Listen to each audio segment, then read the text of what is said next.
안녕하세요. 종종 여기 채널을 통해 마음의 위안을 얻던 30대 여성입니다. 하지만 여지껏 제가 남의 이야기를 들으며 울고 웃을 줄이나 알았지, 제 이야기를 하게 될 줄은 몰랐는데, 답답한 마음을 속 시원히 털어놓고 위로를 받으려니 여기만한 곳이 없네요.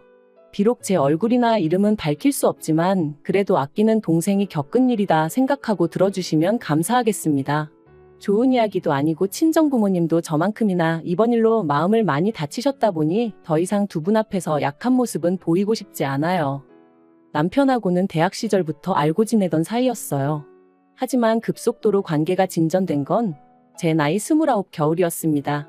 모처럼 야근 없이 칼퇴를 하던 날이었기에 빨리 집에 가서 쉬고 싶은 마음뿐이었는데 대학 동기에게 연락이 오대요. 자기가 너무 우울해서 그렇다며 와서 위로 좀 해달라고요. 좋은 일이면 차라리 피곤하다 솔직히 말하고 집에 갔을지도 모르겠는데, 풀죽은 동기의 목소리를 들으니 차마 피곤하다 소리는 못하겠고, 그래서 어쩔 수 없이 동기를 만나러 갔어요. 그런데 가니까 저만 온 게 아니라 다른 동기들도 둘이나 더 와 있더라고요. 게다가 우울하단 말도 거짓말이었습니다. 월요일 저녁이라 술 먹자고 불러내면 아무도 안 나올 것 같아서 그랬다는데 어찌나 짜증이 나던지. 하지만 어쨌든 자리가 만들어졌고 개 중에는 남편도 있었는데 남편하고는 꽤나 오랜만이었거든요. 그래서 기왕 이렇게 된 거 인사나 하고 들어가자 했던 건데, 그날의 만남을 계기로 남편하고 하루가 멀다 하고 연락을 주고받는 사이가 될 줄은 몰랐죠. 그리고 그렇게 연락을 주고받은 지 1년쯤 되던 때 남편에게 제대로 한번 만나보지 않겠냐는 고백을 받았습니다. 좋은 친구라고 생각했기에 그런 고백이 달갑지만은 않았던 게 사실이에요. 헤어지게 되면 친구 하나를 잃게 되는 거나 마찬가지잖아요. 뿐만 아니라 동기들 입에 오르내리게 되는 것도 싫었고, 그래서 처음엔 거절했어요. 지금 이 정도 관계가 딱 좋은 것 같으니까 앞으로도 좋은 친구로 남아달라면서요. 하지만 이후로도 남편은 농담인 듯 진담인 듯 자기 여자친구가 되어달라며 저를 졸랐고, 그렇게 반년 넘게 이어진 남편의 애정 공세에 결국 저는 마음의 문을 열었습니다. 얼마나 내가 좋으면 저럴까? 이렇게 나를 좋아해주는 걸 보니 헤어질 때 헤어지더라도 한번 만나보자 싶더라고요. 연애를 시작하고 저희는 정말 말 그대로 불타올랐어요. 남들이 못 봐주겠다고 할 정도로 닭살 커플이 따로 없었죠. 그리고 결국 자랑은 아니지만 사귄 지 반년 만에 저는 제가 임신을 했다는 걸 알게 되었습니다. 솔직히 말하자면 예상치 못한 소식의 기쁨보다는 충격이 더 컸던 것 같아요. 결혼 이야기까지 주고받던 사이는 아니다 보니 100%의 확신도 없었고, 그래서 혹시나 남편이 지우자고 하진 않을지 걱정이 되었거든요. 정말 별의별 상상을 다 하게 되더라니까요.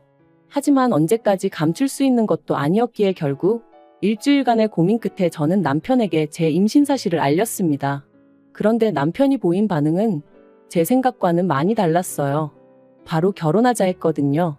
자기는 처음부터 저랑 결혼하고 싶었다면서 자기가 다 책임지겠다고요.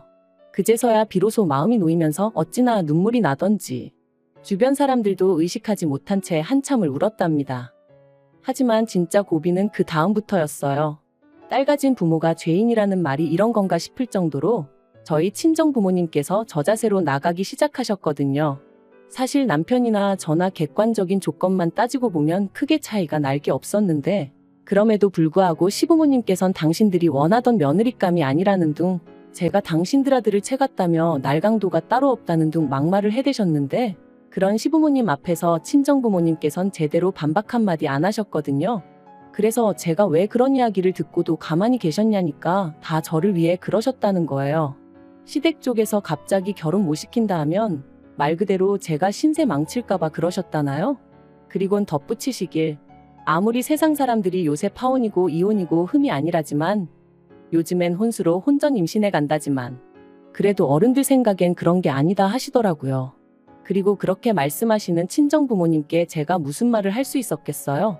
이날 이때까지 잘 키워주셨는데 하루아침에 제가 다 망쳐놓은 것 같아 죄송한 마음뿐이었지요. 한편 신혼집은 양쪽 부모님께서 반반씩 부담하여 장만해 주시기로 하셨습니다만 양가 다 이런저런 사정으로 돈을 마련하는데 시간이 필요한 상황이었어요. 그래서 일단은 원래 지내던 대로 지내다가 신혼집이 마련되면 그때 살림을 합치기로 했죠. 그리고 며칠 뒤 저는 어디 드라마에서도 못 들어본 말 그대로 거지 같은 소리를 들었습니다. 하루는 어머님께서 저한테만 연락을 해오셔서는 따로 좀 만났으면 좋겠다고 하시더라고요. 그래서 바로 그날 저녁 퇴근하고 어머님을 만났는데 어머님께서는 제가 언니 부부와 같이 지내고 있다는 얘기를 들으셨다며 언제부터 그렇게 살았는지와 같은 것들을 물어보시더라고요.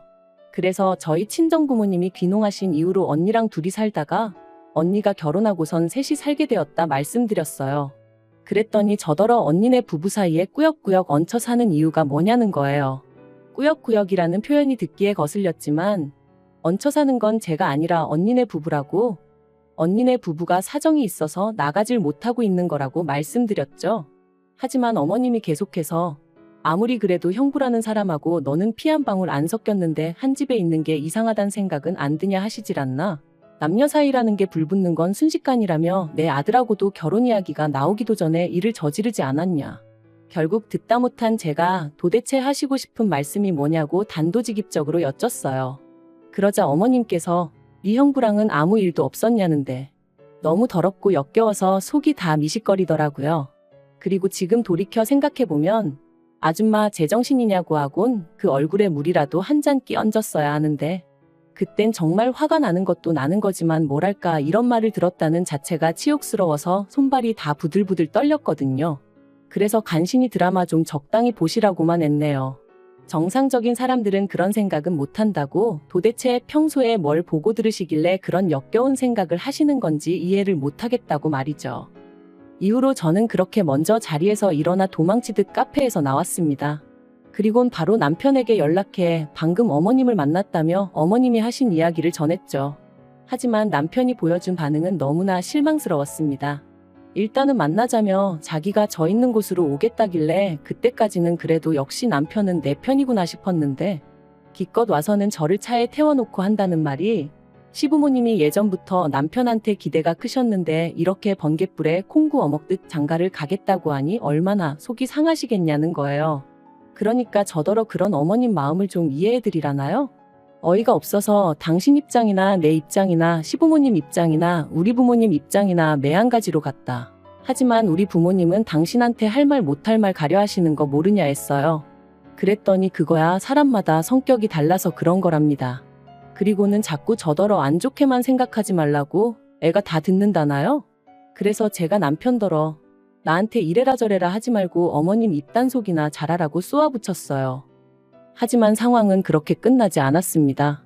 출산 예정일까지 한 달이 채 남지 않았던 시점이었는데 친정어머니한테 연락이 왔어요.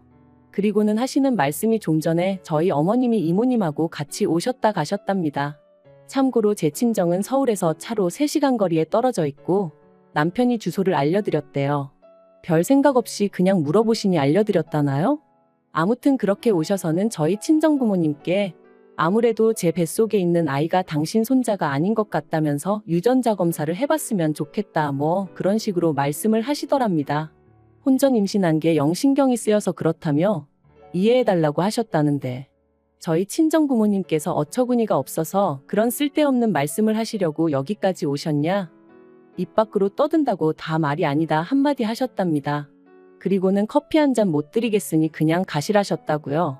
그날도 혹시나 당신들이 잘하면 저를 좀 더 아껴주시려나 싶어서 웬만하면 뜻에 맞춰드리려고 했는데 말 같지도 않은 소리에 그때만큼은 정말이지 어머님 머리를 다 잡아 뜯어놓고 싶은 걸 꾹 참으셨다대요.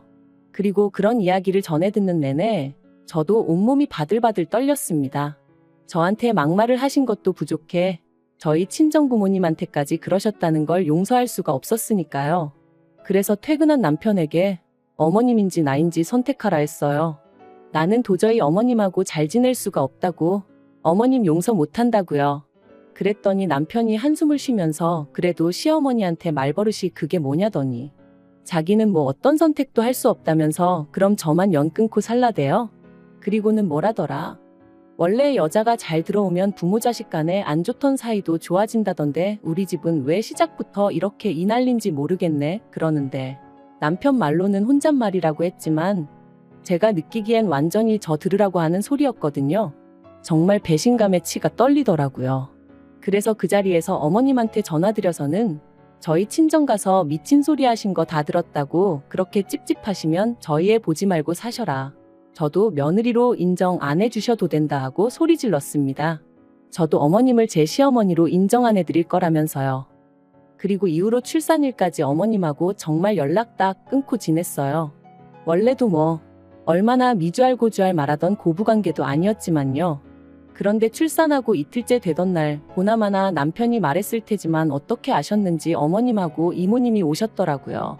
이모님이 제 손에 5만 원짜리 2장 쥐어주시면서 하시는 말씀이 저희 어머님이 말은 좀 세게 해도 정 많고 속 깊은 분이라며 죄송하다고 하랍니다.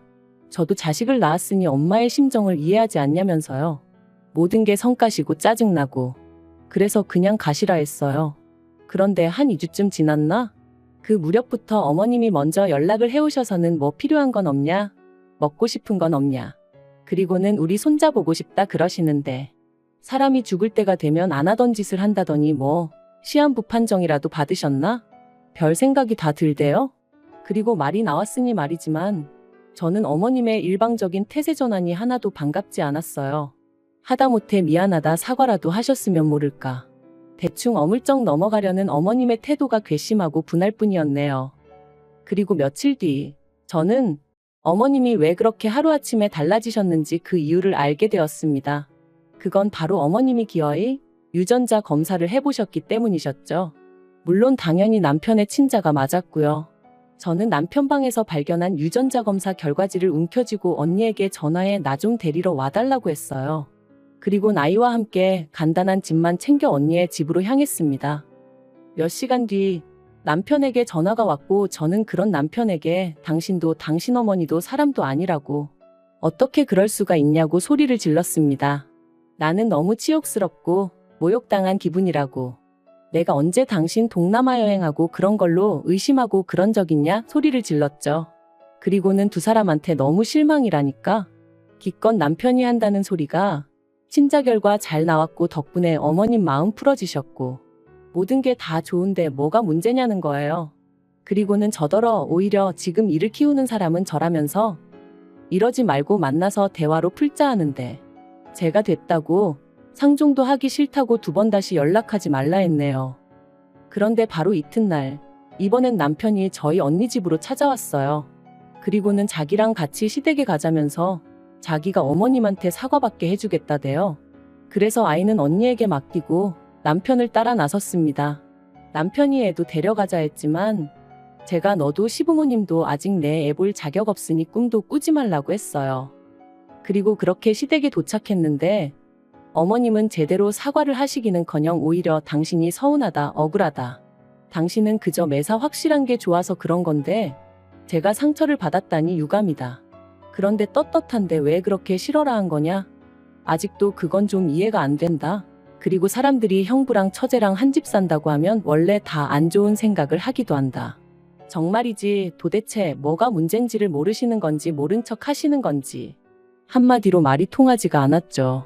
그래서 제가 그런 어머님께 그런 반대로 제가 남편하고 아버님하고 유전자 검사 좀 해보자고 하면 어머님 기분 안 나쁘시냐 했어요. 그랬더니 어머님이 제 예상보다 더 당황해하시며 갑자기 네 시아버지가 왜 나오냐고 그러시는데 찰나였지만 뭔가 있나 싶더라고요. 그래서 다시 한번 말 나온 김에 한번 해보자고 했습니다. 어머님 말씀대로 확실한 게 좋지 않냐고 옛날에는 병원에서 애가 바뀌는 일도 허다했다던데 지금 보니까 아버님하고 저희 남편하고 하나도 안 닮은 것 같다고. 아버님은 키도 크신데 남편은 키도 별로 안 크고 정말 이상하지 않냐면서 이참에 한번 해보자 했죠. 그랬더니 어머님이 저더러 적당히 하라며 소리를 지르셨는데 그때 아버님께서 어머님더러 뭘 잘했다고 자꾸 소리만 지르냐며 저더러 그래 그 유전자 검사하면 네 시엠이 용서해 줄 거냐 하시대요. 그래서 그러겠다 했죠. 그런데 그렇게 아버님 칫솔을 받아 챙겨 현관을 나서는데 어머님이 쫓아나와 제 핸드백을 낚아채려고 하시는 거예요. 다만 제가 운동신경이 좋다 보니 바로 피해서 뺏기진 않았지만요.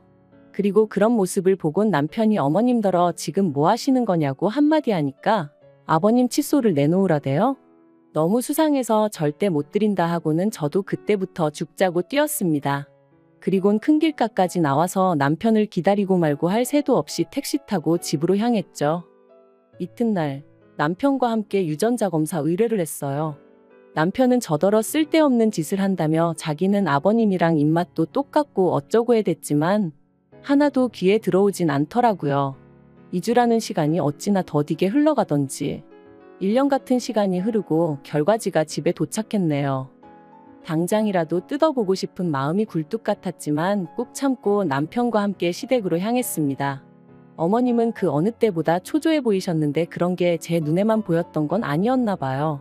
아버님이랑 남편이 어머님 떨어 어디 아프냐 왜 그러냐. 그리고 마침내 온 가족이 테이블에 둘러앉아 봉투를 열었는데 역시나 제 예감이 맞았습니다. 남편하고 아버님은 친자 사이가 아니더라고요. 껄렁껄렁한 농담이나 던지고 있던 남편 얼굴은 순식간에 사색을 띠었고 어머님은 정말 땅바닥만 보고 계셨어요. 그리고 그때 아버님이 그런 어머님더러 역시 그 자식 애였냐며 두 분 사이에 뭔가 있구나 싶어서 남편더러 먼저 나가자 했는데 남편이 저더러 너 먼저 나가라며 자기는 이렇게는 못 간다고 하대요. 그래서 먼저 나왔어요. 솔직히 말하자면 어떻게 흘러가는지 궁금하긴 했지만 개족보 집안에 괜히 얽혀서 좋을 건 없잖아요. 그리고 이후의 일은 정말 어디 드라마에서나 볼 법하게 흘러갔습니다. 일단 저는 남편과 혼인신고가 되어 있지 않았어요. 이것도 어머님 때문이었죠. 당신 손자가 아니라고 생각하셨으니 진작에 혼인신고하겠다는 저희를 아주 입에 거품 물고 반대하셨거든요. 그래서 덕분에 아이는 오롯이 저만의 아이였고 그래서 저는 남편과 어머님을 고소했습니다. 변호사를 만나보니 갓 태어난 아이의 머리카락을 엄마인 제 동의 없이 잘라간 것만으로도 충분히 문제거리가 된다더라고요. 하지만 이게 다가 아니에요. 아버님이 어머님하고 이혼하기로 하셨거든요. 아버님이 어머님더러 몸만 나가라고 그러면 저희 남편은 계속 아들로 여기고 지원해줄 건 해주겠다 하셨다나요? 그리고 당신 아들이라면 껌뻑 넘어가시는 어머님이셨으니 결국 조용히 몸만 나가기로 하셨답니다. 이제 소중한 아들과 평생 같이 사셔야 될 텐데 좋으시겠네요. 그리고 저는 남편한테고 어머님한테고 저희 애 죽어도 안 보여줄 겁니다. 제가 아예 능력이 없는 것도 아니고 저 혼자 제 아들은 얼마든지 책임지고 잘 키울 수 있어요. 어머님한테도 저는 누구처럼 뻐꾸기 짓은 안 할 거라고 했더니 아주 손을 바들바들 떠시더라고요. 진짜 뭐 눈에는 뭐만 보인다더니 당신이 그런 전적이 있다 보니 저도 그럴 줄 아셨나 봐요. 아무튼 남편이고 어머님이고 이 호칭도 오늘로 마지막이고 다신 부를 일 없을 겁니다만 아무튼 더러우니까 이제 우연이라도 마주치는 일은 없었으면 할 뿐입니다.